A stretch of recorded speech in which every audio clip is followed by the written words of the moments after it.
The prime thing in this scene for when Dobby dies is that we had to provide a dead Dobby, and it went out to Wales, where we shot this scene, in a box with R.I.P. Dobby written on the top, lying on velvet.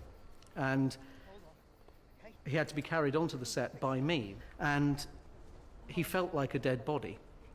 This is great for performance because it means that if everybody, when I'm walking on set carrying this thing, is going, oh, isn't that sad, you know that you're helping the actors find where they want to be to actually shoot the scene.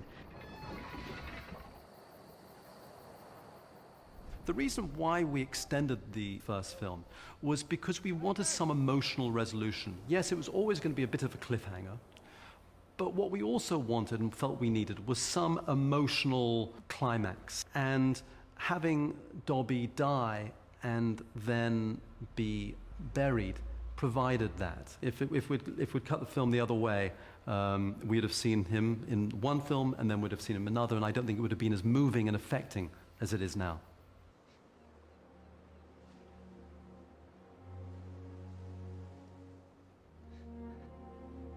I want to bury him. In the book, J.K. Rowling describes the burial of Dobby this way. Harry placed the elf into the grave, arranged his tiny limbs so that he might have been resting, then climbed out and gazed for the last time upon the little body. He forced himself not to break down as he remembered Dumbledore's funeral, and the rows and rows of golden chairs, and the Minister of Magic in the front row, the recitation of Dumbledore's achievements, the stateliness of the white marble tomb. He felt that Dobby deserved just as grand a funeral, and yet here the elf lay between bushes in a roughly dug hole.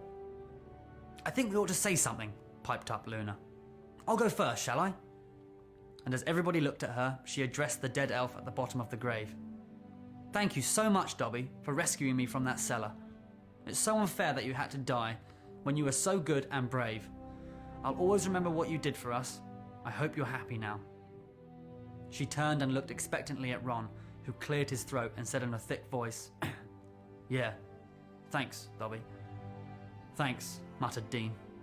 Harry swallowed. "Goodbye, Dobby," he said. It was all he could manage, but Luna had said it all for him.